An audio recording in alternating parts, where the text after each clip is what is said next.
podcast with the youngest, most daring, intrepid, gutsy, fearless host on the planet.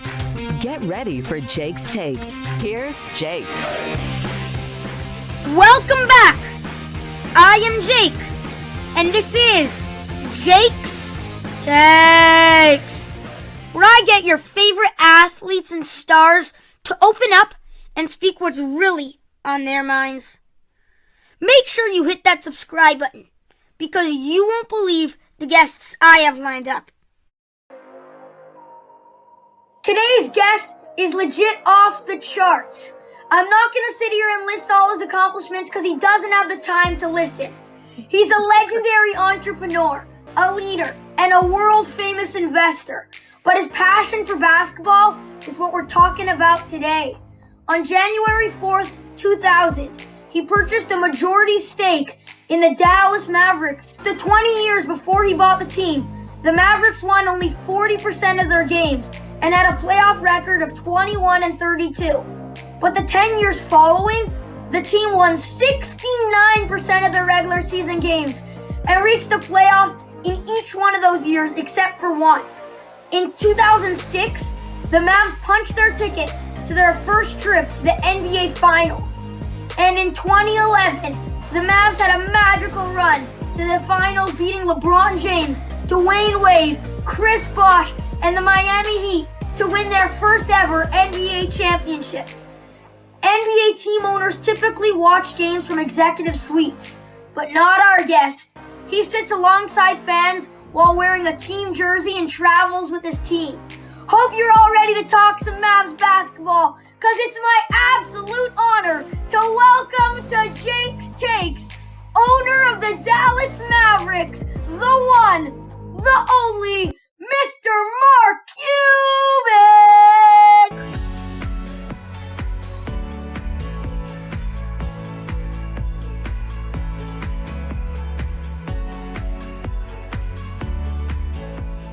What's going on?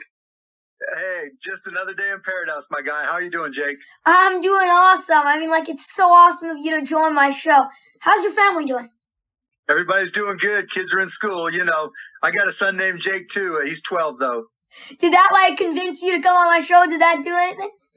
Yeah, absolutely. That was the only reason. By the way, I really wanted, you guys were just in town, and I wanted to come see you. I wanted to come see you guys play the Raptors, but unfortunately I couldn't. Yeah, sorry we missed you, bud. Yeah. Did you guys party hard after the win? No, we had to get on a plane and fly back. And because of customs and everything, we had to, it was going to take us late night. So we just wanted to get on the plane, get out of there. I can hear that. By the way, before we start talking about the season, let me just start with this. You always seem to be ahead of the curve. In 2006, my dad's friend played a game of horse against you, which he won from a PokerStars partnership tournament with the Mavs. And it's only now that the league started realizing the benefits of the gaming and betting world. Mark, you knew this 15 years ago. So what do the Mavs have up their sleeves to help grow the game next? Well, I think, Jake, what we're doing right now that's really cool and unique is we're giving NFTs to anybody and everybody who comes to a game and scans their ticket. And they're free. So if Jake and his dad come to a game and they set up a Mavs Ticketmaster account and just have your ticket scanned when you walk in the door, when you get home, there will be in your wallet that we create for you an NFT for you. And it'll be something fun. Like last game, we did Michael Finley, Meta Mavs NFT. Before that, J Kidd. We got other stuff coming up. And then when there's like a buzzer beater like we have with Luka and the Celtics, we'll do a special edition just to commemorate that you were at the game. So that's one of the cool things. And people are buying and selling them. And so there's people who are, selling. Most people are collecting them, but there are people who are selling them for more than they paid for their ticket. That's exactly what I'm talking about. You're always thinking ahead. That's amazing. So, Mark, the 2021 season is well underway, and it's just so exciting to have fans back. The West, tons of teams just loaded up and retooled, like the Lakers. I know it's right now it's not working out so well for them, but they got Westbrook. They made their whole team different. They got rid of Kuz. They got rid of Harrell. And the Clippers, they got rid of Rondo. They got rid of Beverly. They got in Bledsoe. Even the Grizzlies with that big Jonas Valanciunas trade. How do you feel about your team, and what do you think the Mavs need to do to get back to the NBA championship? That's a great question, Jake. I think I feel really good about our team. Obviously, Luka's a little bit dinged up, so hopefully we'll get him back in a couple of days. But staying healthy is number one. Maxi Kleba, who's one of the most underrated players in the league, has missed 7 games, won't play tonight against the Suns. So that hurts us a little bit. But when we're healthy, if we've got Luka and KP and a bunch of 3-and-D guys that know how to play. And so if we defend and we make our threes, we're really tough to beat, right? Just because KP and Luka are so good. Yeah, I mean, like they're crazy. I actually want to talk about Luka in a minute, but you were so close to knocking off the Clippers in the offseason. But in the offseason, you guys didn't really make any major moves. You did bring in Reggie Bullock, who can drain the 3, but am I wrong to feel there was no major splash? Yeah, you're wrong, Jake. You're wrong. Sometimes you just get better over time. It's like you talked about the Mavs, those 10 years. We didn't make any major splashes. We knew that Dirk was going to keep on getting better. We lost Nash and we brought in Jason Terry, but for the most part, 10 out of the 15 guys were typically the same. And so teams get better when they stick together. And unless you can bring in somebody who's just a major star, you bring back the same guys, and bringing in Reggie Bullock and Sterling Brown and Frank Ntilikina. Those are legit players. They're helping us already. And, we haven't been a great 3-point shooting team through the first 13 games, but the last 2 games we've really been a lot better. So if we can continue that, we're going to be really good. Okay, now we got to talk about Luka. Okay. He's a generational talent, no doubt. He continues to improve every year. He's averaging 26 points, 8 rebounds, and 8 assists over his career. He has ridiculous poise and presence for such a young age. Can you imagine life without Luka Doncic right now?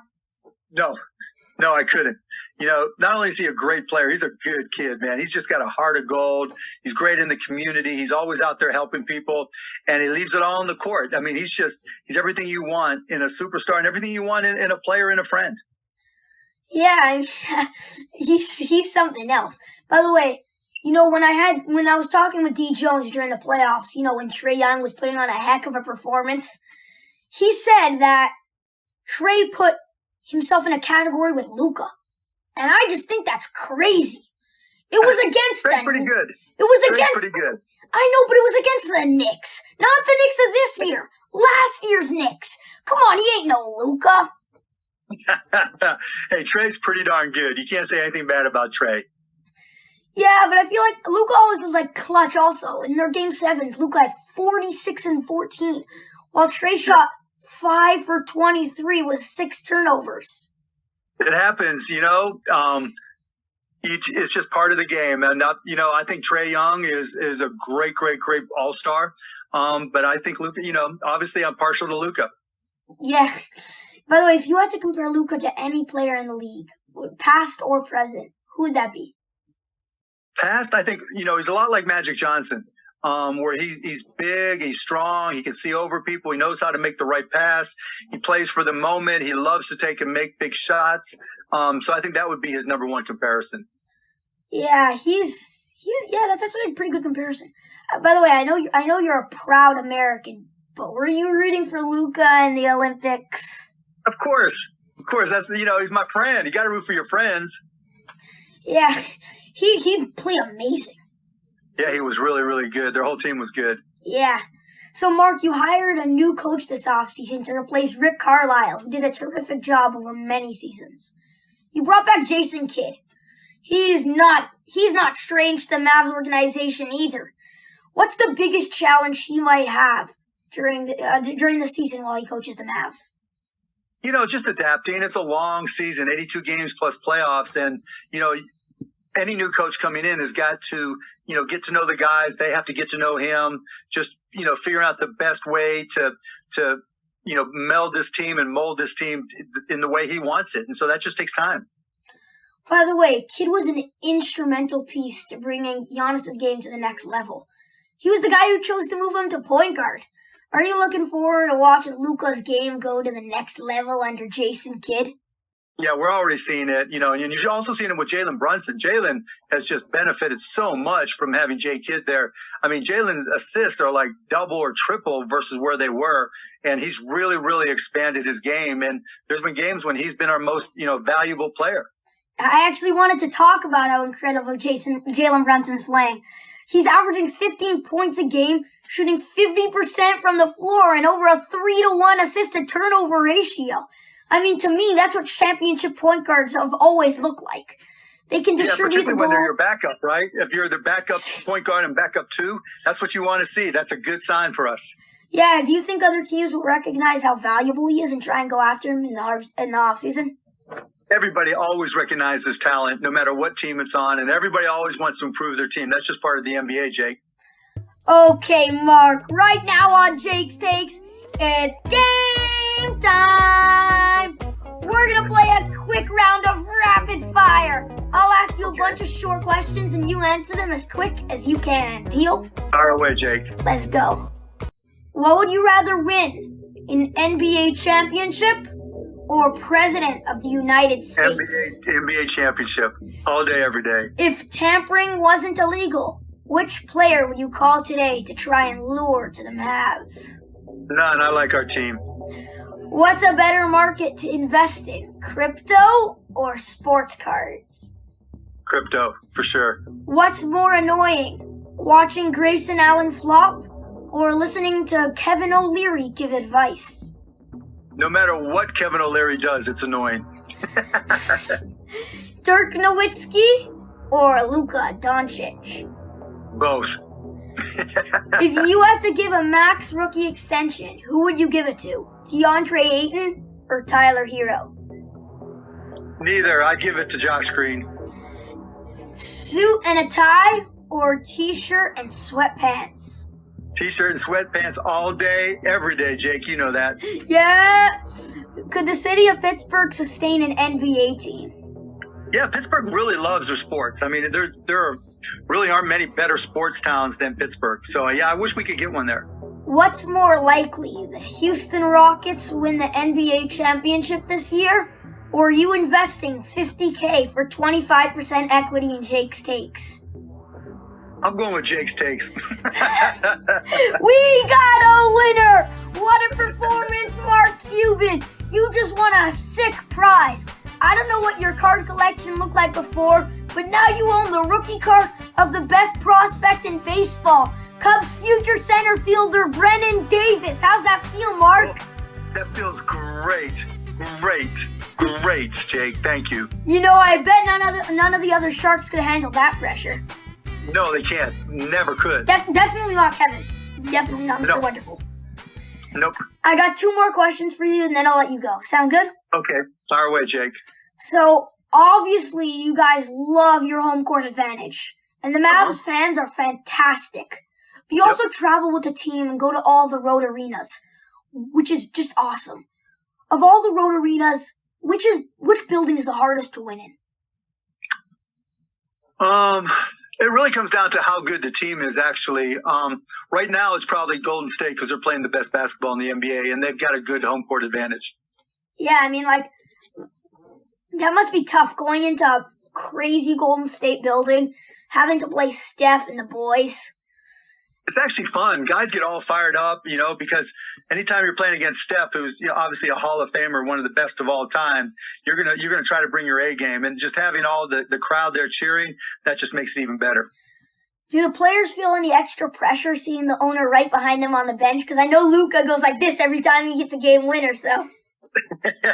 Actually, they're so used to seeing me, I don't think they even think twice. So last question, Mark. You're known for being an owner who loves every moment with your team. You speak your mind no matter what and splurge things to help motivate your players. Do you ever hold yourself back because of how it might look? I mean, like, I could see you lacing them up to sub in for a few minutes. Yeah, I hold myself back up from that, especially after the guys see me getting shots up before a game. They would be holding me back. Luka's in, no. No, he goes, Mark, I want some assists. I ain't going to get them from you. Okay, so one last thing. What advice can you give me and other kids to help gear us towards a successful future. You just got to keep on learning, Jake. What you're doing now is phenomenal. It's a great experience, but, learn as much as you can about business and technology, because that's what's going to drive everything. And so it's not just about doing the podcast. It's about, reading books, magazines, articles, watching videos about business so you can learn more and more of the details, because that's what gives you an edge. It's just like working on your game in basketball. The more you work on your handles, the better you're going to be able to attack the game. The more you work on your shot, the better you're going to shoot. Business is the exact same way. Got it. Mark, this has been a once-in-a-lifetime opportunity. Did you have fun with me today? Jake, it was a blast. Thanks so much for doing this and wishing the Mavs an unbelievable season ahead.